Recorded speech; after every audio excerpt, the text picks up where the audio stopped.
Man, oh man, I hope I get through this recording, man. I feel like shit.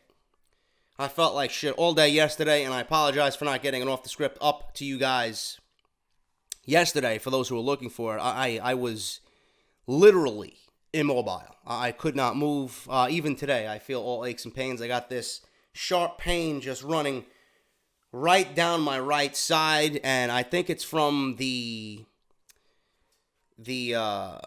other night where I woke up.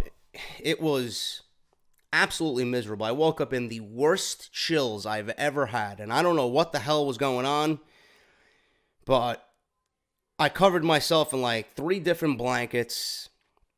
I had my thermal pajamas on, and I just sweat all night. I don't know what the fuck I had. I woke up, I was all fucking hot. I was definitely laying there with a fever, and I think at that point, whatever I had broke. And I still feel like shit waking up today, man. Slight sore throat. I'm all phlegmy, and I've been doing what I can, man. You know, doing the vitamin C thing, taking my my medication, whatever I bought at the drugstore the other day, and you know, I've been drinking the herbal tea. That's all I can do, and just wait it out. I don't really like pumping myself with drugs or doing anything of that nature, but, you know, it's the first time I've really been sick in a while, and it all stems from the trip I took to Jersey just a week ago for the Atlantic City Beer Fest. You know, I love my best friend, but I think next time I go down there, I'm getting a hotel room, man. Every time I go visit him, without fail, I am sick after the fact for at least 2 weeks, because he's got 3 kids, and it's just, where there's kids, there's germs.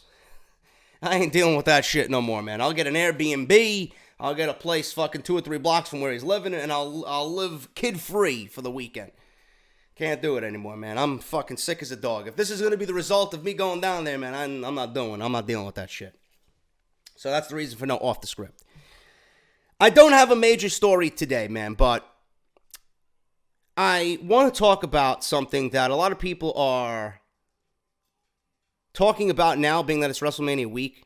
And I know it's causing some controversy on Twitter. I know I seen something with Cody Rhodes last night where he just roasted.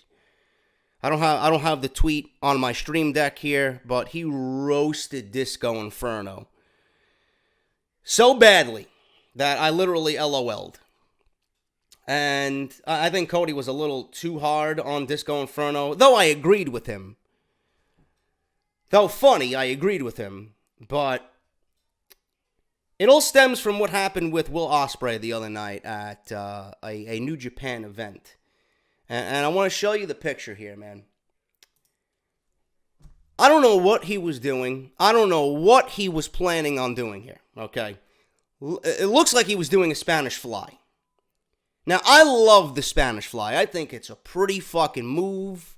I've called it in big match situations with House of Glory, with Lio Rush. Lio Rush has a pretty as fuck Spanish Fly. Will Ospreay was doing a Spanish Fly on the ring apron to Marty Scurll, and he came down on the ring apron, did Ospreay, on his neck. This is completely unnecessary. This is completely unnecessary. Okay, I don't understand. You know, it's shock and awe. We all like, holy shit. We all like the holy shit moments, right? But more and more, as a professional wrestling fan, though I enjoy seeing people take risks, I want to see risks being taken, but I also want to ensure the safety of the performers during those risks. This is just not only a risk, this is fucking stupidity. I don't understand why we're seeing more and more, every event, moves being performed on the ring apron. I don't get it. If I'm a professional wrestler, I'm saying no to being slammed on the ring apron, or any move variation on the ring apron. I even cringe at the buckle bomb, not the buckle bomb, the apron bomb that Kevin Owens does. That, I don't know how WWE still allows him to do that. great to look at. It sells an injury angle, great as fuck.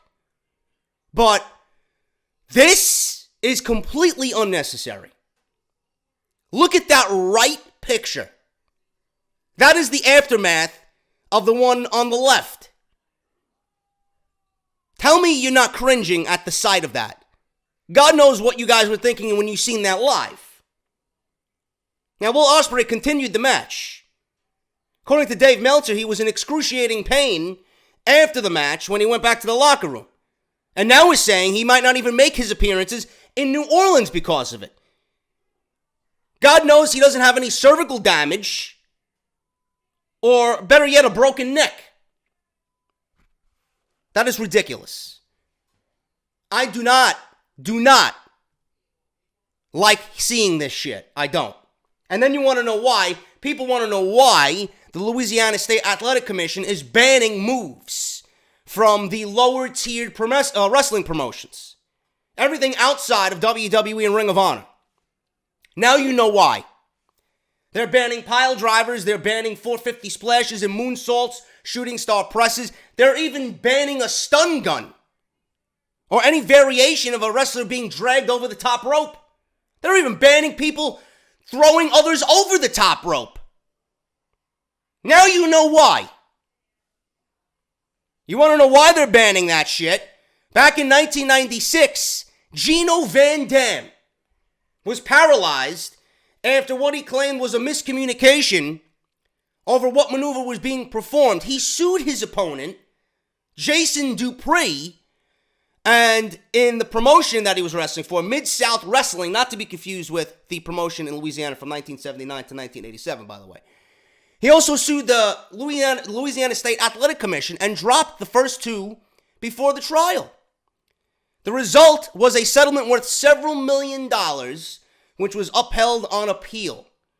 Now, the judge took particular care to note that the commission was liable because, A, it did not do its statutory duty to prevent sham matches, and 2, since the injury took place during a post-match attack, they didn't effectively enforce their own rules about the ring being emptied after the match. Let me tell you something, man. I love professional wrestling. My appreciation for wrestling has grown even more so, believe it or not, working with House of Glory. Seeing what these guys do, getting a glimpse of what they go through at the school and the training, calling their matches, seeing what each performer, male and female, do before their matches to ensure that the match goes as well as could be. I'm in the locker room before the show starts. I see the guys mingling with each other. I see people going over what they want to do. I see the passion that's there. And sitting by ringside calling this is on another level.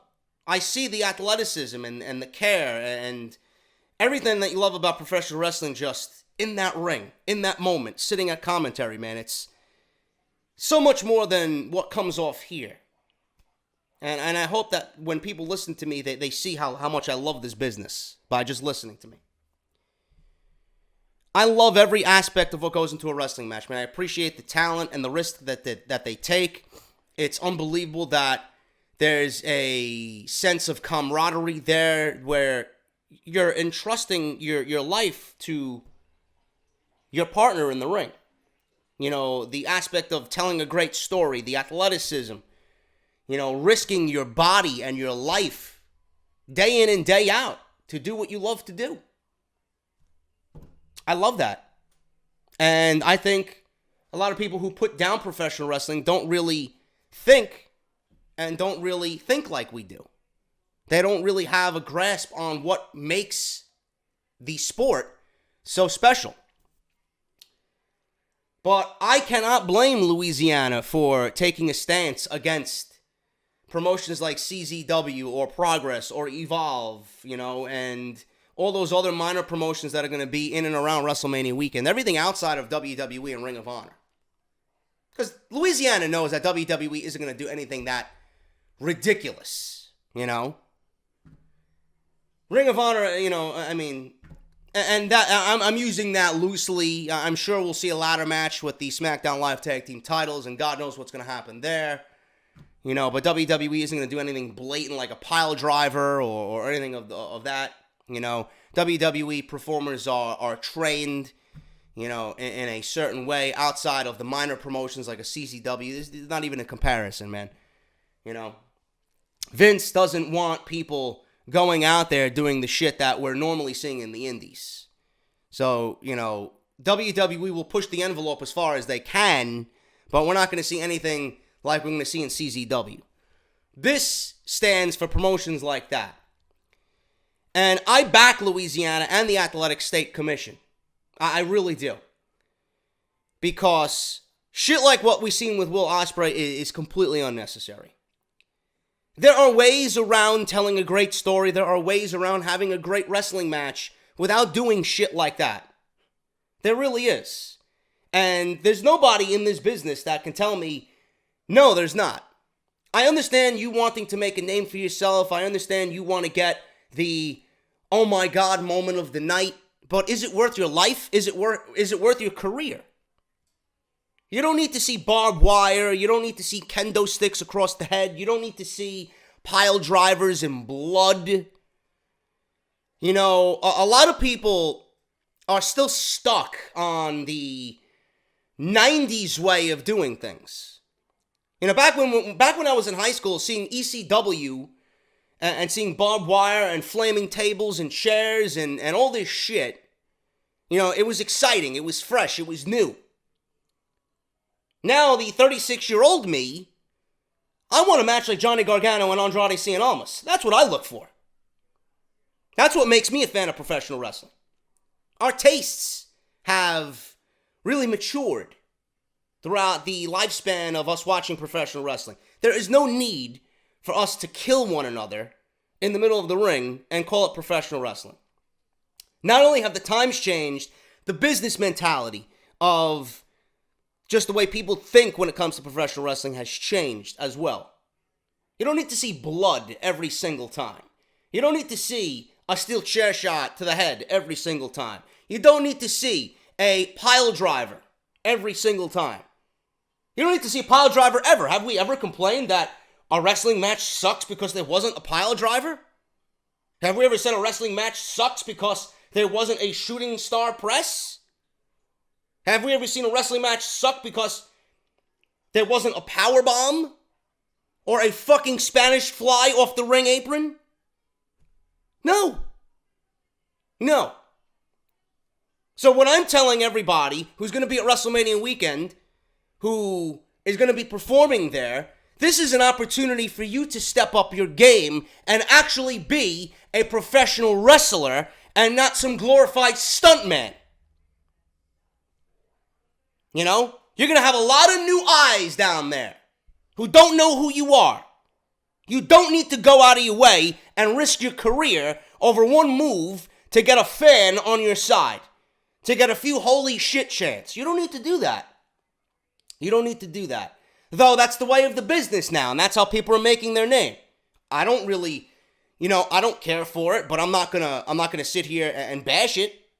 I love all aspects of professional wrestling. I know the landscape has changed. I said it several times. This is the way of the wrestling world nowadays. People are making their names because they are going out there and doing shit that you never thought you'd see in a wrestling ring.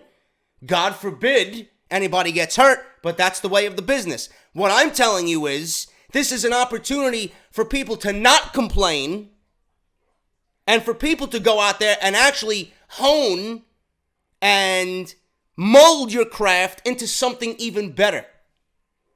Everything that's on this list of professional wrestling moves banned by the Louisiana State Athletic Commission is easily worked around. You don't need any of the things that are banned to make a wrestling match. Okay? And what happened with Will Ospreay?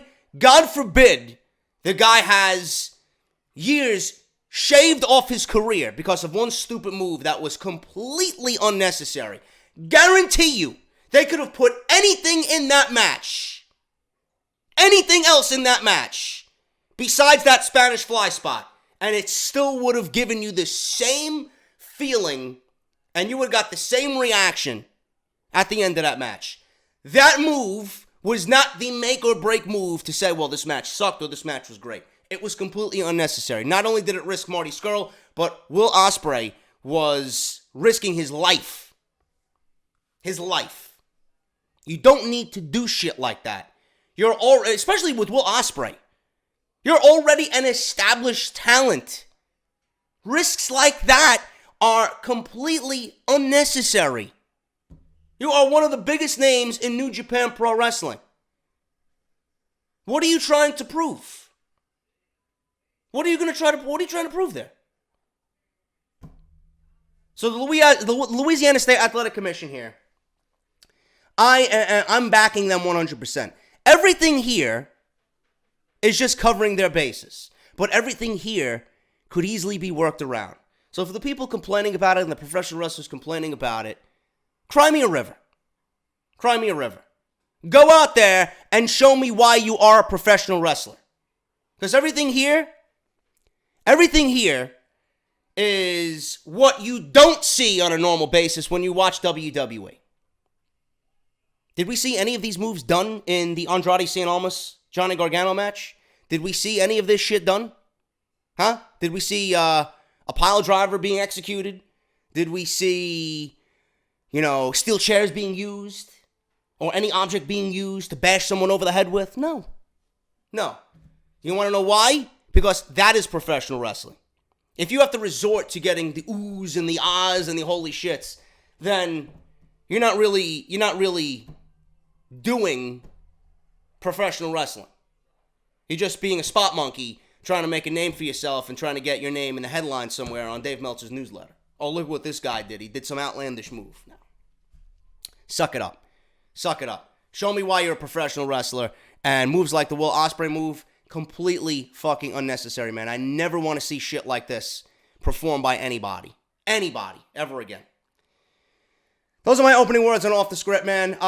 We're going to try and get through this the best that I can. I got a lot of Daniel Bryan news, and I'm going to take a little break here because I got to blow my fucking nose. So I'm going to hit the introduction. I'm going to hit the theme music. I'll be right back with Off the Script, episode 215, part number 3. Better late than never, man, for your Monday, April 2nd, 2018. Let's hit the theme music, and I'll be right back with Off the Script.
I want to thank you guys for all the support via Barbershop Window, man. You guys blew my expectations out of the water with a Do It For Roman t-shirt, man. It didn't beat the JD is Negan shirt because I'm a numbers guy and I remember what that shirt did numbers-wise the moment it came out.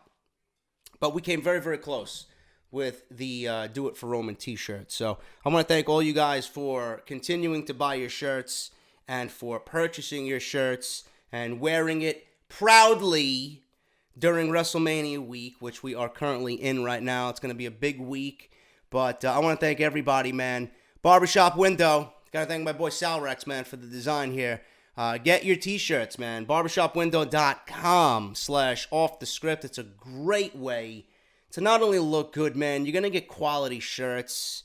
Everybody that's ordered from Barbershop Window /Pro Wrestling Tees, you guys know the quality of the shirts. They are fucking amazing. And the designs that I got, man, they're just fucking awesome. Some of the best designs I've seen for a podcast in the community, man. So if you guys want any of these designs. These are just 3 of the many that are on there, man. They do it for Roman, the new Eat, Sleep, Bench, Repeat shirt, the new Gender Failure Raha t-shirt, barbershopwindow.com/offthescript, and we have one coming next week. Coming soon to Barbershop Window, man. The true face is finally back, and you know who that is, man. The GOAT, Daniel Bryan, coming to Barbershop Window, man. The true face is finally back, and he ain't named Roman. I'll tell you that right now. So make sure you guys look out for that. As soon as we see his performance at WrestleMania, that Monday, on sale, barbershopwindow.com, exclusively barbershopwindow.com/offthescript. I want to thank everybody over at Harry's, man. Harry's.com/script for your free trial shave set. You guys are beast. Unbelievable shave, man. Unbelievable shave. There's not really much else I could say. All I can say is that when you use this product, you're not going to use anything else, period. Whatever you're using now, pretty sure it's not Harry's. If you're not using Harry's, once you use Harry's, that's all you're going to use. So when you sign up, Harry's.com/script, all you guys have to do is pay shipping and handling, man. You're going to get your free trial. You're going to get a razor blade, razor handle, razor blade protective case, and the foaming shave gel, all for free. Like I said, all you guys got to do is pay the shipping and handling, man. Harry's.com/script. I want to thank the fine people over at Audible. If you guys have signed up for this already, tell a friend. Do yourself a favor, do JD a favor, tell a friend, man. Audibletrial.com/offthescript. You guys are going to get a free audio book just for signing up. And on top of that, you're going to get 1 month free to look at Audible's service. And if it's not for you, if you don't want it, you can cancel within the 30 days, and you get to keep your audiobook no matter what, man. So if you guys have already signed up, tell a friend, tell a coworker, tell a classmate. Lots of good stuff on there. Over 190,000 choices to choose from. So please make sure you go and check out Audible. And I also want to thank everybody who pledged towards the Patreon page, man. You guys are beast. You guys are supporting, as always, through the Patreon page, patreon.com/JD from NY206. Thank you guys so much for all the support. We just hit 90,000.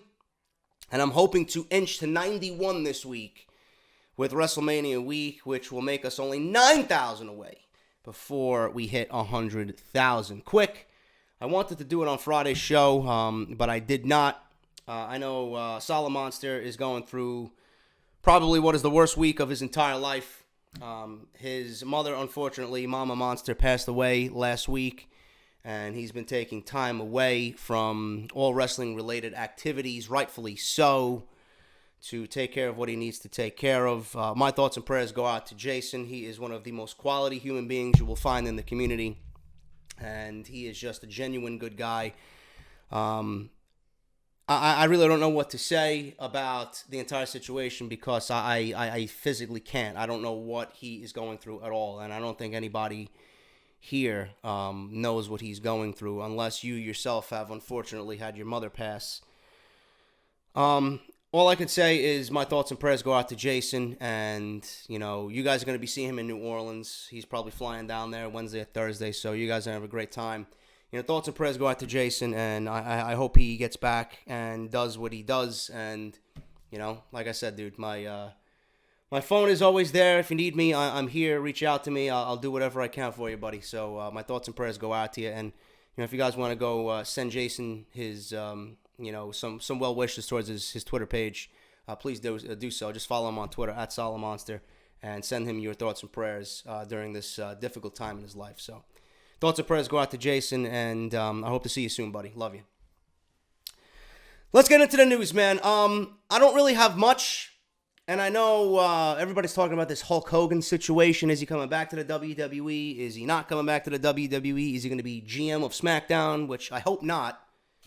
I don't want to see a 60-year-old Hulk Hogan GMing SmackDown. I would like someone a little bit more youthful. I would like someone who fits the GM role a little bit better than an aging WWE Hall of Famer. You know, we've seen that with Mick Foley. You know, we've seen that right now with Kurt Angle. I don't want to see another aging Hall of Famer as a GM for a WWE show.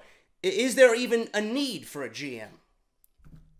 You know, Shane McMahon is there.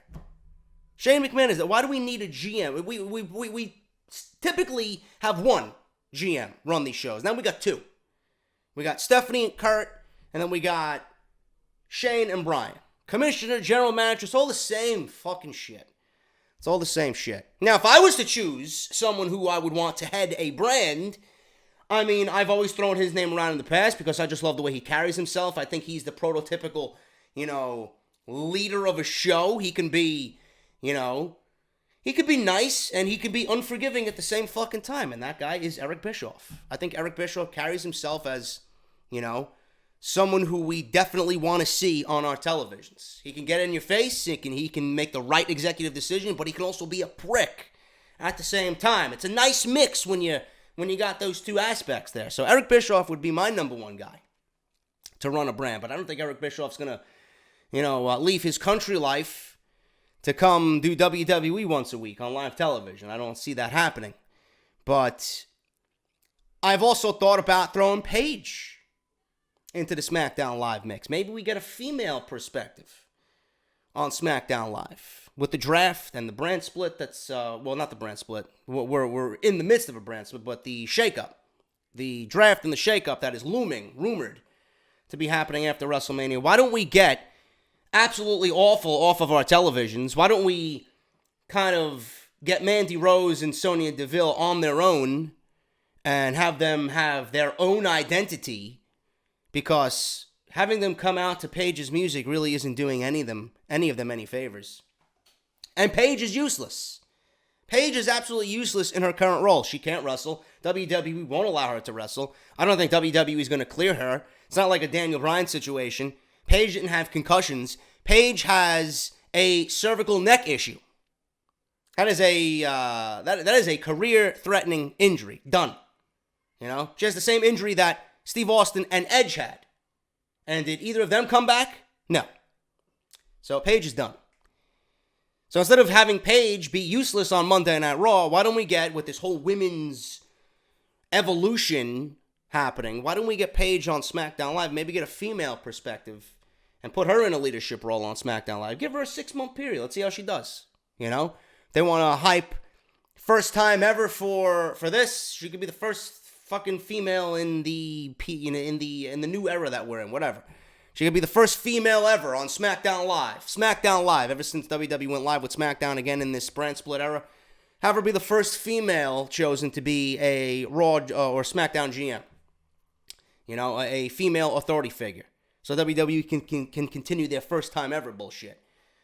But Hulk Hogan coming back to the WWE has been a topic that has been talked about ever since Daniel Bryan has been cleared to wrestle. Who is going to replace Daniel Bryan as SmackDown's general manager? With Daniel Bryan now officially cleared to be in the WWE ring for in-ring competition, it's obvious that things are going to change in the company. The immediate focus rightfully falls on WrestleMania 34, where the current SmackDown Live general manager is expected to team up. Right now, we won't know for sure what's going on, but right now, it's confirmed that it's going to be Shane and Bryan versus Owens and Zayn in a tag team match.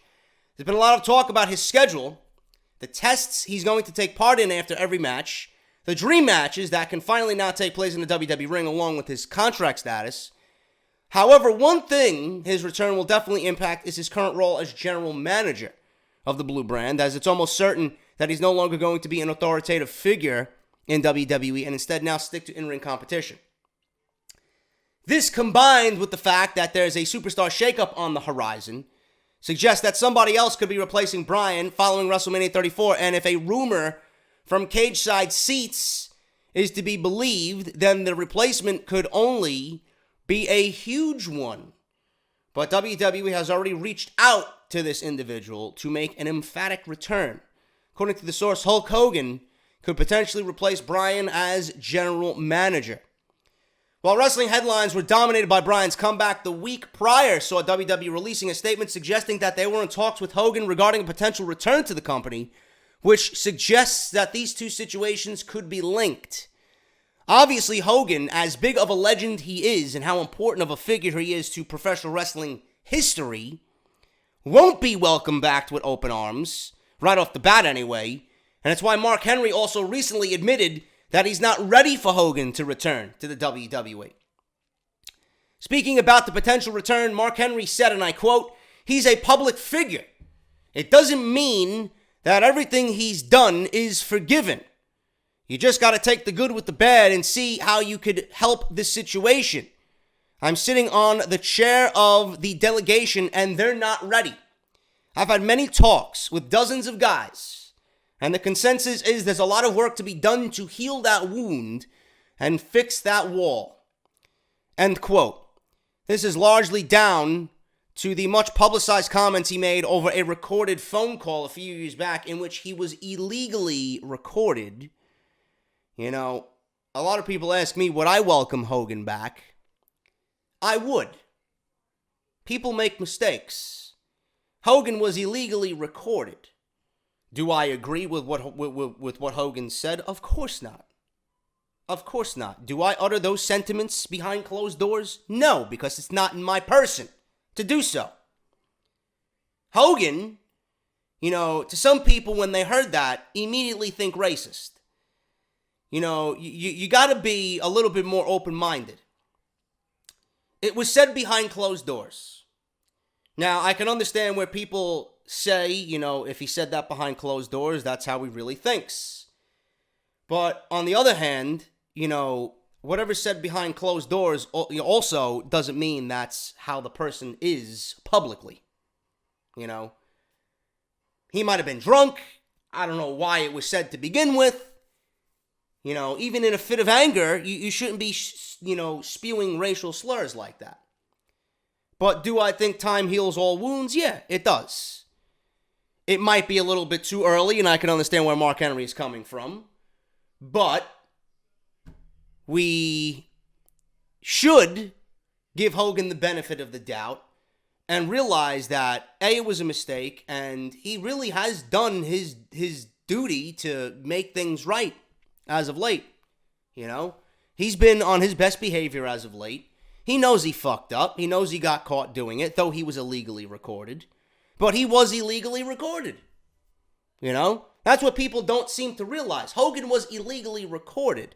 So people are always, especially in today's society, looking to jump on somebody and fucking ruin their reputation and ruin their life. Meanwhile, the guy was illegally recorded, and it doesn't necessarily mean that what was said behind closed doors, recorded illegally, is how Hulk Hogan, Terry Bollea is in person. I might be giving him the benefit of the doubt here, but I'm just trying to look at all aspects. Did what he say was wrong? Of course it was. Any fucking idiot would realize that.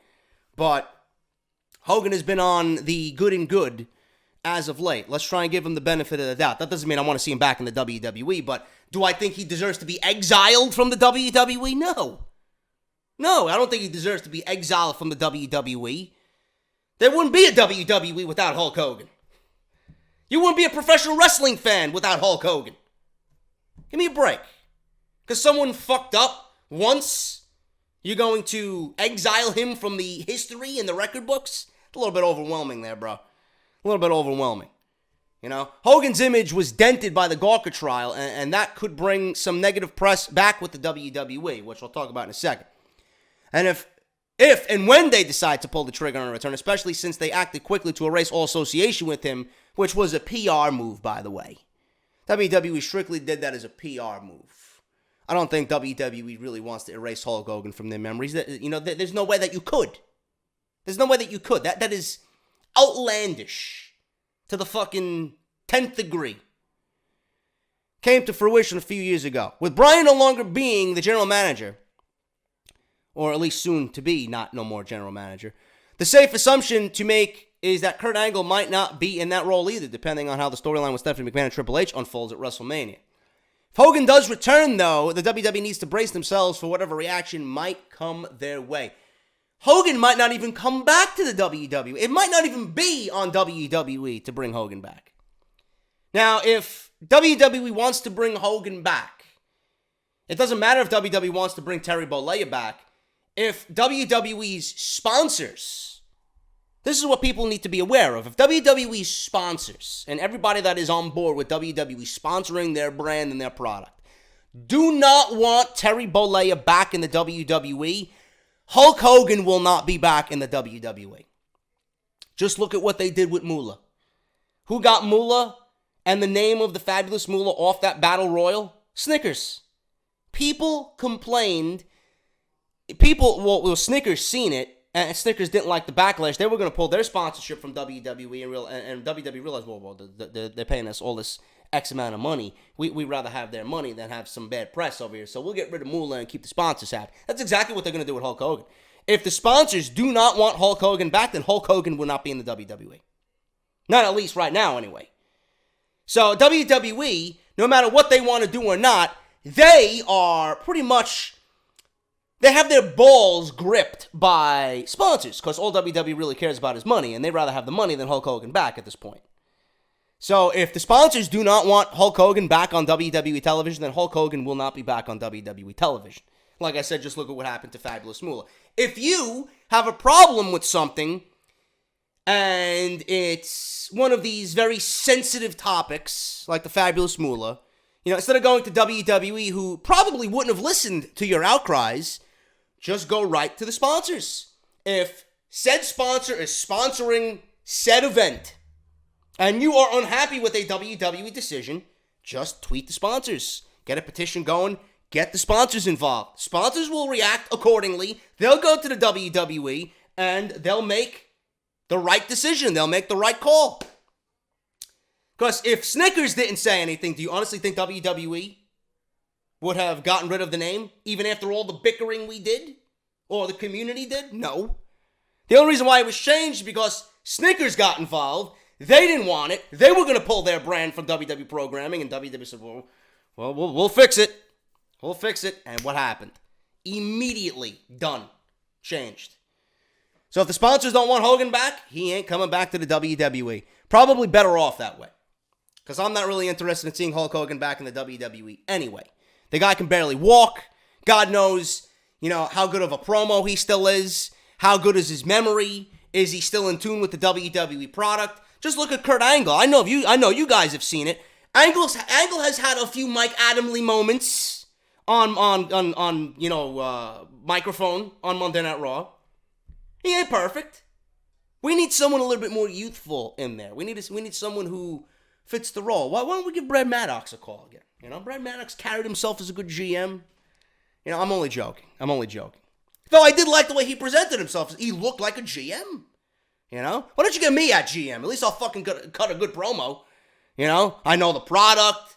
I know what to do. I can make a good executive decision. JD for GM. I kid. They'll never look at me as GM.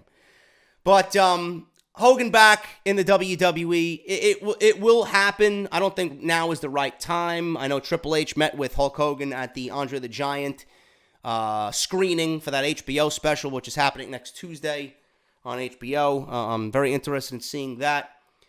But Bryan's replacement as SmackDown's GM, I think we can do a little bit better than Hulk Hogan, and I'm sure you guys would agree. But if you guys have anybody in mind for GM, why don't we get Edge as GM? What about Edge? Edge is in and around the WWE. His wife is working for WWE with the Mixed Match Challenge. She's doing commentary every fucking week. Why don't we get Edge on GM? I would love to see Adam Copeland GM. He's got a great look. He never wanted to leave it anyway. And I think he knows the product very well now. He's in tune with what's going on. Why don't we get Edge? And Edge is SmackDown. To me, Edge has always been, blue brand. Why don't we get Edge as GM? He would be my choice. If you want a Hall of Famer who's still youthful and knows the product, Edge is the perfect guy. Me, my top choice is Eric Bischoff. That's just me.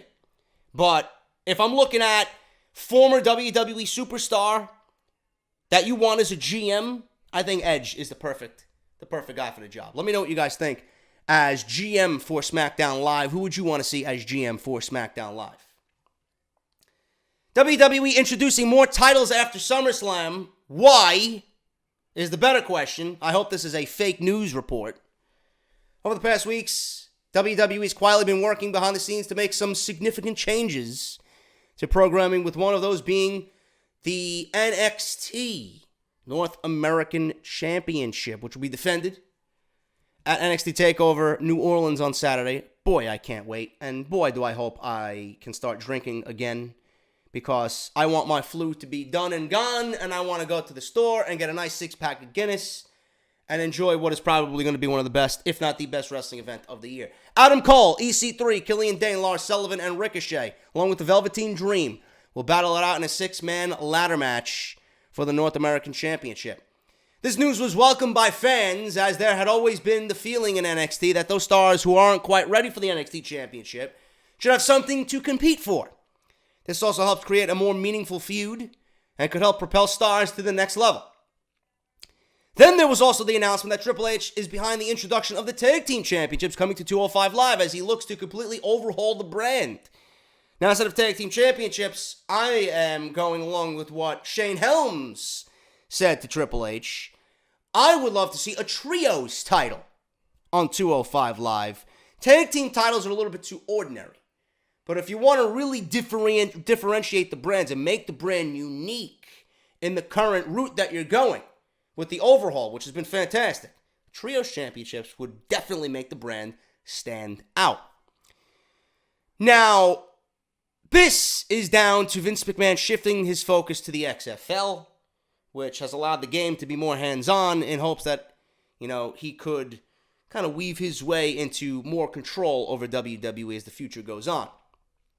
However, renowned belt insider Belt Fan Dan has revealed that more championships are on their way to the WWE in the form of women's tag team championships, which I wholeheartedly disagree with.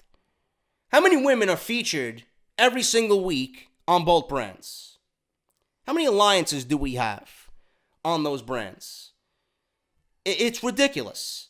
We got Nia, Alexa, Bayley, Sasha. Mickey really doesn't do anything of value on that show. Mandy Rose, Sonya Deville, who cares about those two? If WWE is going to introduce women's tag team championships, either the women's divisions need to be fused together, or there needs to be at least 9 to 10 women who are actively used on a weekly basis on each brand. Now, I don't know what this means. I don't know if we're going to get one set and they're going to be a revolving door from both brands, or we're going to get 2 sets for both shows. Either way, I don't think the women should have tag team championships. That's just me. This just goes along with WWE's first time ever women's evolution bullshit. I don't like it. There's no way this would work on WWE television right now. And do you expect WWE to rectify the mistakes that we have right now with these rosters with the next draft? I don't. If not, it's going to be more of the same. So unless WWE really comes up with a concrete plan to fix not only the women's division, but the tag team divisions, it's going to be the same shit. So don't give me more titles just for the sake of adding more titles. Because right out of the gate, if you introduce tag team titles to both Raw and SmackDown, they will have absolutely no prestige whatsoever. You're going to get rinse and repeat of the same shit you're seeing right now, only in tag team form.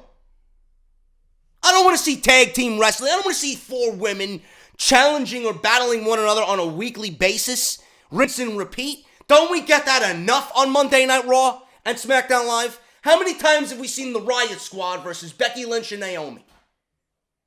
Now you're going to put a title in between them? What is the value there? What prestige does that title have? How many flip-flop title changes are we going to get? This has disaster written all over it. According to No DQ, Belt Fan Dan, I'm sorry, I mixed up his name. It's the medication. Belt Fan Dan posted on Reddit, as I reported here in August, NXT is introducing a mid-card title. When it was pitched in the creative meeting, it was supposed to be themed after Dusty being TV champion. Vince, though, hates the idea of a television championship, so it was changed to North American.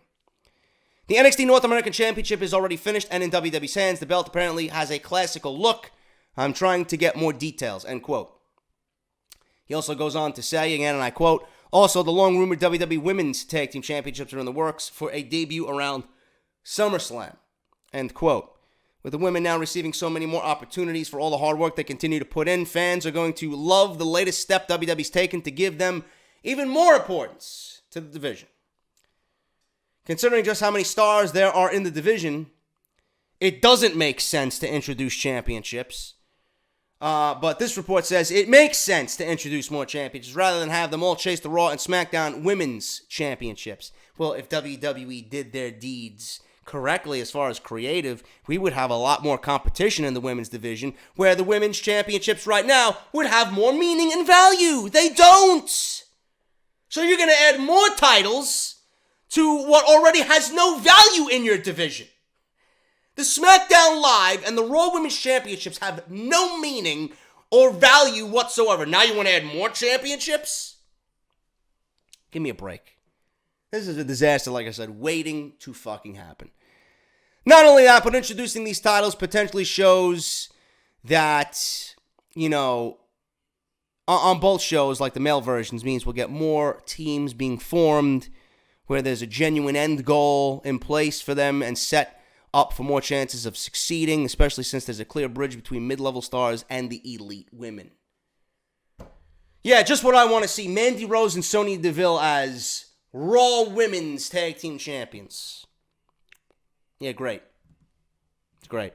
Also, I want you guys to keep in mind when the Tag Team Championships for the women are introduced, that's even more so that the mid-card gets pushed further down the totem pole for these dual-branded pay-per-views. Realistically, how many matches are you going to have on these dual-branded pay-per-views? They're going to be all championship matches? I don't know, man.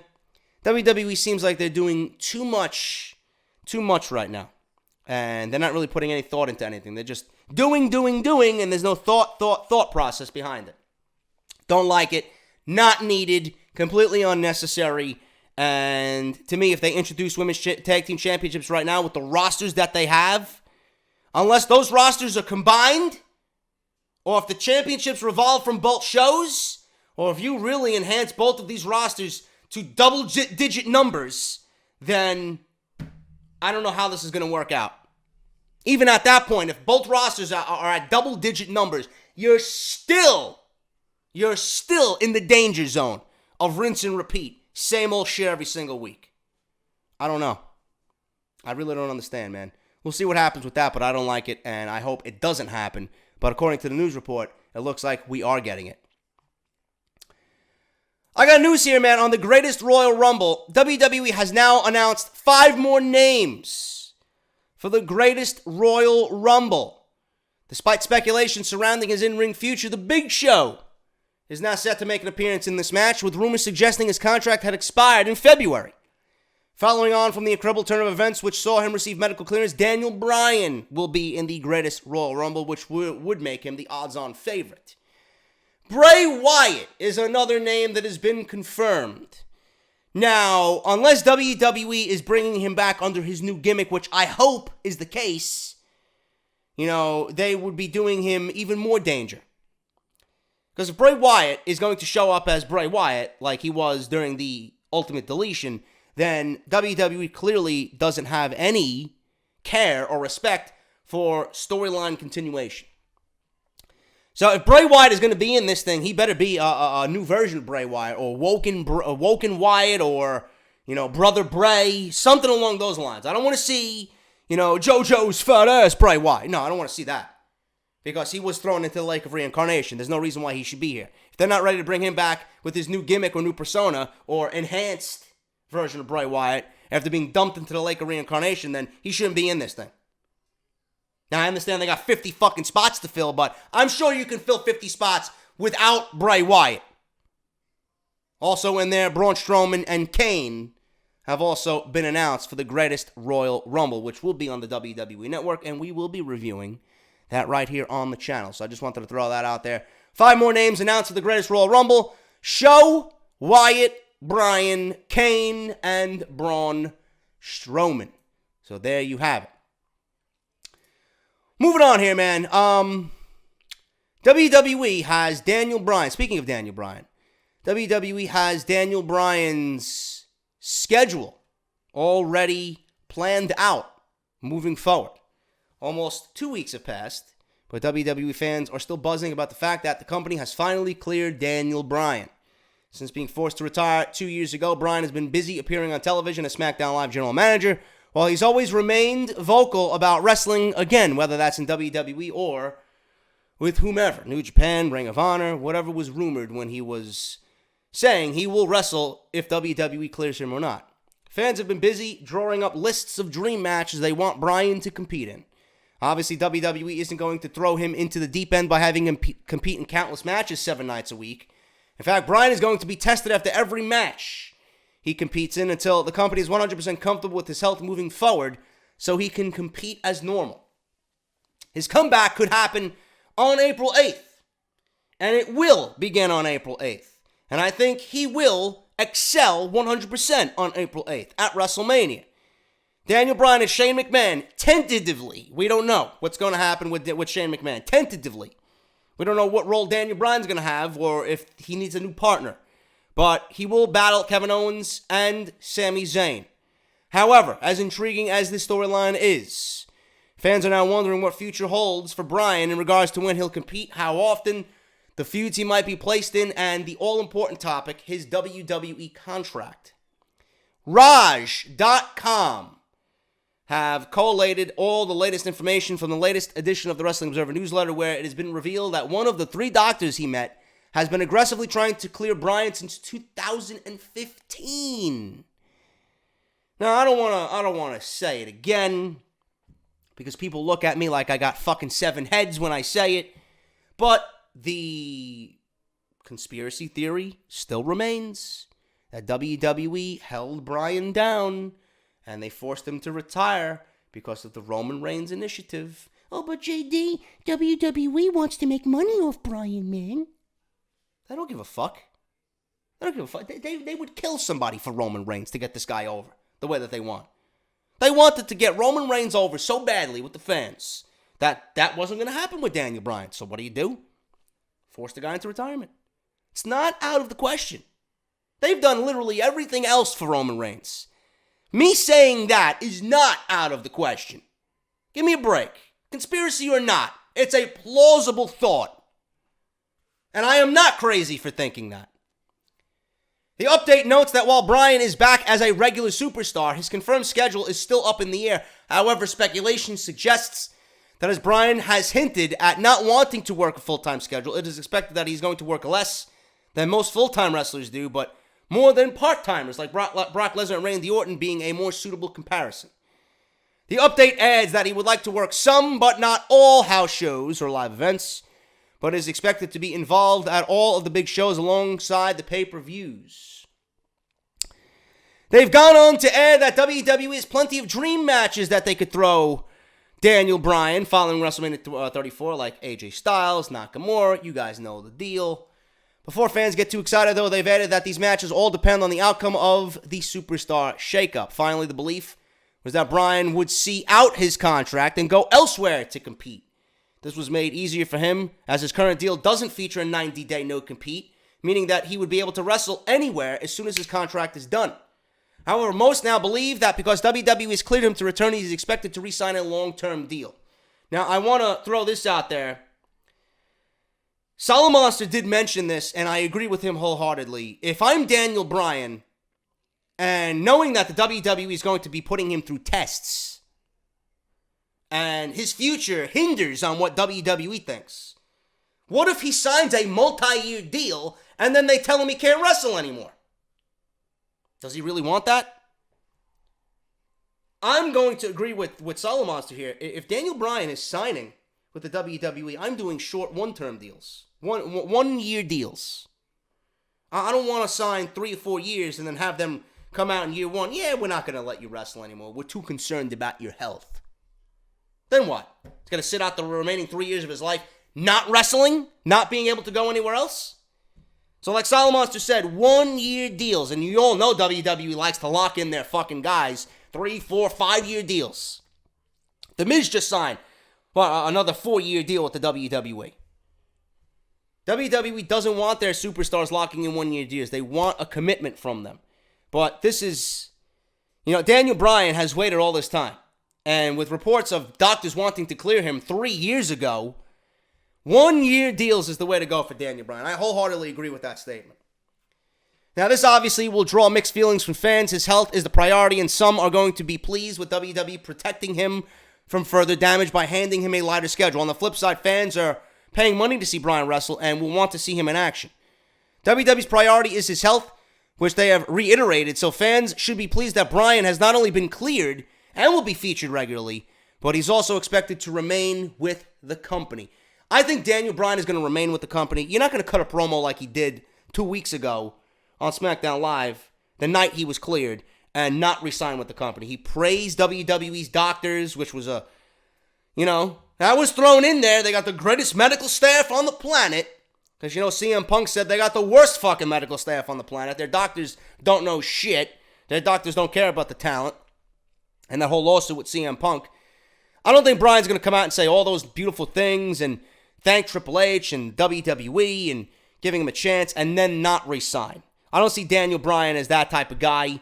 If Bryan can wrestle and Bryan will continue to wrestle, he said 100% he wants to do it with WWE. He never wanted to go anywhere else. But if WWE forced his hand to go somewhere else, then he would have went somewhere else.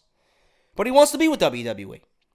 Lighter schedule. It's going to be in between the Brock Lesnar and Randy Orton type schedule. We don't need to see Bryan every week wrestle on Raw or SmackDown, depending on where he goes. We don't even need to see him wrestle on every pay-per-view. If the feud calls for it. If the matches call for it. We don't need to see him every week, every pay-per-view. When the time and the situation calls for it. So, I'm excited to see what they do with Daniel Bryan. I'm already having aspirations of giving him the WWE Championship.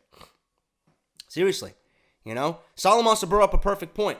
Again, with the superstar shakeup, with The Miz, and my opinion on The Miz as Intercontinental Champion being very sour. Very sour. I think The Miz should get drafted over to SmackDown. I think The Miz should win Money in the Bank. And I think The Miz should cash in on Nakamura. Have The Miz hold that title, that briefcase till the end of the year. Nakamura has a nice little run with the title. And The Miz cashes in on Nakamura and wins the WWE Championship. Daniel Bryan and The Miz and that feud that has been built and then put on pause because Bryan's future was in doubt. Miz is WWE Champion on SmackDown Live, having a month-long feud with Daniel Bryan, leading to next year's WrestleMania where Bryan wins the WWE Championship from The Miz would be perfect. Having Bryan win the title from The Miz, ending that storyline would be beautiful. And then we could get the rematch, Bryan versus Nakamura. Or Nakamura gets his shot at the title again, and this time it'll be against Daniel Bryan. Pick it up. Pick the pieces up right where they were. We don't get Bryan Nakamura this year, but we get it next year. But I think Bryan Miz culminating at WrestleMania and Bryan winning the title from The Miz is a beautiful idea. Absolutely beautiful idea. I'm all in with that idea. I love that. And we know what those two guys can do as far as promo work. We know how real it would be. If it's anything like what we've seen on Talking Smack, come on, man, it's fucking money waiting to be printed right there. But Bryan schedule doesn't need to be that of a full-time guy, nor should it be. Anywhere between Brock Lesnar and Randy Orton would be perfect. Not on every show. Doesn't need to be on every pay-per-view. I think WWE's going to manage Bryan's schedule accordingly, the right way. Update on Rey Mysterio. I know part 2 we talked about Braun Strowman and his mystery tag team partner, Justin Barrasso of Sports Illustrated, said that Rey Mysterio right now is looking to be, or rumored to be, Braun Strowman's partner at WrestleMania. There's an update on Rey Mysterio right now following that report. There's a lot of rumors floating around about Rey Mysterio. The one thing that we know for sure is that Mysterio has committed to at least 2, maybe 3 matches for New Japan Pro Wrestling. At last weekend, Strong Style Evolved. They did an angle that basically set up future matches with Will Ospreay and Marty Scurll. Mysterio also said that he still wants to wrestle Jushin Thunder Liger. However, there is a report from SI.com that states Mysterio is going to be Braun Strowman's tag team partner at WrestleMania. That was the top story on part 2 of Off the Script. If you guys missed that, or part 1, links will be in the annotation that you see in the video. It seems unlikely because of his bicep injury. Now, Mysterio says that it's a full tear. Mysterio is now saying it's a full tear of his bicep, And that could mean we won't see him back in the WWE ring for several months. Now, we didn't hear any diagnosis outside of what Mysterio was saying. Take it with a grain of salt. Everybody's talking about Mysterio and WrestleMania. People are asking me, is he going to be at WrestleMania? Are you going to be at WrestleMania? Are you going to have a role at WrestleMania? Are you going to be with the WWE? Is Mysterio going to come out and say, no, yeah, I'm going to be with the WWE. Yeah, I'm going to be at WrestleMania. Why would he say that? If WWE has plans to introduce him at WrestleMania and have him be a WrestleMania moment and a WrestleMania surprise, why would Mysterio come out and answer these fucking clowns' question? Yeah, I'm going to be at WrestleMania. I'm going to be teaming with, such and such, and I'm going to be challenging for the Raw Tag Team titles. Or I'm going to be at WrestleMania in New Orleans in some capacity. I'm signed with the WWE. Why would he release that information? I don't get it. So, on one hand, Mysterio was saying he has a full tear. I heard it was only a partial tear. Now, Mysterio was saying it's a full tear, and I would not be surprised he's actually saying that, trying to troll people. Listen, I'm injured. I have a full tear. I'm not wrestling. It would not be out of the question for Mysterio to be, fuck you, I have a full tear, stop asking me questions. And then we end up seeing him at WrestleMania. It's also not a given that WWE would want to sign him until he is finished with his New Japan Pro Wrestling commitments. If he's got a full tear, yet he wants to wrestle Will Ospreay, Marty Scurll, and Jushin Thunder Liger, you're going to do that with a full tear bicep? Come on, bruh. Doesn't make any sense. On Friday's Wrestling Observer Live, Lucha Libre insider and historian Steve Sims said the following about Mysterio. I quote, I think when WWE needs him during their cycle of business that runs from roughly Survivor Series to WrestleMania, if they bring him in, then they'll bring him in for that cycle to peak for a match at WrestleMania. And he could work infrequently up until that point in time. He added, it's not necessarily the person that they're going to need for the next 6 months. In my mind, I think when you really look for use out of him, it's something that you need to add or make a special WrestleMania card. When they bring him in, I expect that he will. I expect he will come back at some point in time when he's healthy, whether that's November, December, January, or even work next year's WrestleMania. So if you're looking forward to seeing Mysterio back in the WWE ring, it looks more likely that we won't see him until the end of the year. Mysterio has said publicly that he is looking for a part-time schedule because he wants to spend time with his son. Take everything that you're hearing during now up until the end of this week with a grain of salt. So, I heard it was only a partial tear, and that's what I heard. Now he's saying it's a full tear. Easily, Mysterio could say it's a full tear just to kind of throw people off with all the questions he's been getting about WrestleMania. So keep that in mind, please. Take it with a grain of salt. Finally, guys, speaking of WrestleMania, and I want to see all the Roman elitists, say, well, we're Roman and Brock Lesnar is so big and it's so important and Roman is so valuable to the company. Daniel Bryan is helping make WrestleMania 34 a complete sellout, where before he was cleared, it was not going to sell out. Looks like the return of Daniel Bryan is helping out tremendously with WrestleMania 34 tickets. Bryan was recently cleared by WWE to return to the ring a few weeks ago. He's now expected to team up with Shane McMahon against Kevin Owens and Sami Zayn pending in New Orleans for his in-ring return. Wrestling Observer Radio is reporting that Bryan getting cleared by WWE. WrestleMania tickets have now seen a major boost.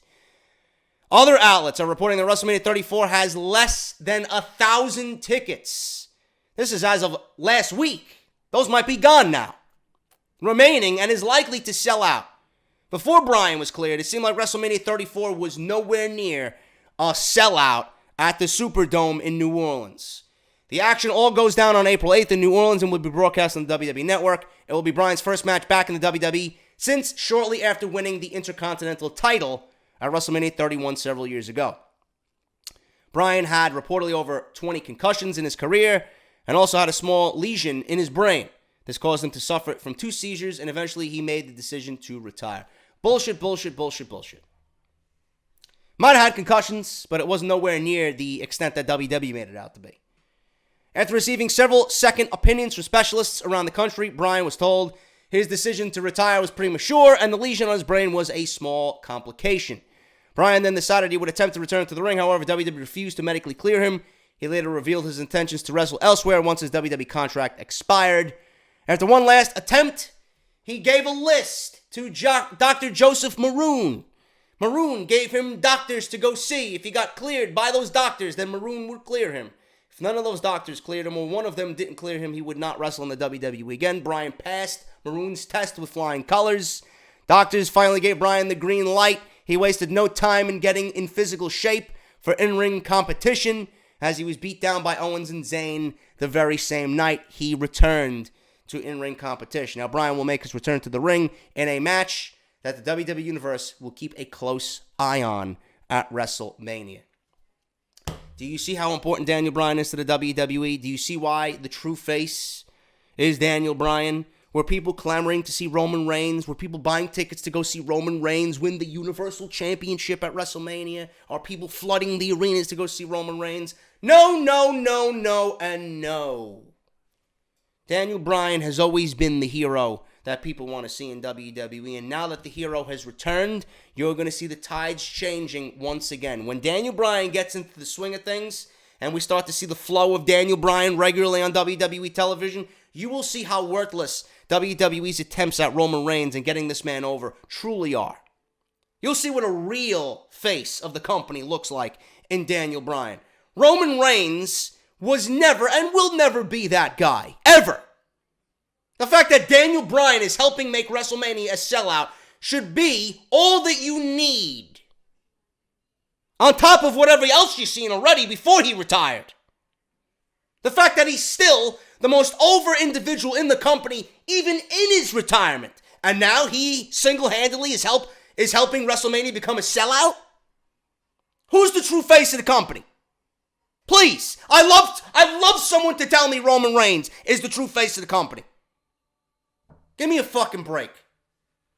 As far as Roman Reigns' positioning at WrestleMania, Roman Reigns isn't even in the top 5 stories at WrestleMania. Yet this is the guy WWE wants to showcase to the world. Give me a fucking break. Daniel Bryan, the true face of the company, is back. And he's helping sell out WrestleMania single-handedly. That final push to make WrestleMania 34 a sellout is because of Daniel Bryan. What does that say about Roman Reigns? We know what this says about Roman Reigns, that he's a fucking failure. But what does it say about WWE's other talent? Just WWE hasn't created stars big enough. WWE has not created stars big enough to help sell out a WrestleMania on their own. You know? Goes to show you how big Daniel Bryan really is to the general public. He is very important in many aspects to WWE, and you will see that in 2018. I'm getting the hell out of here, man. My sore throat's kicking up again. Due to me giving you guys, I hope it was a good podcast, but I'll be back. I'll try my fucking damnedest, man. I want to be on top of my fucking game this week.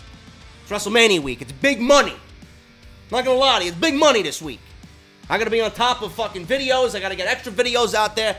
It's gonna be a big week for WWE programming and for all people in the community, man. So I'm gonna be on top of my game. I'm gonna try my fucking best to get a Raw review out tonight because it's the go-home show. But we'll see what happens, man. Thank you guys so much. Hit that thumbs up, as always. Get your t-shirts.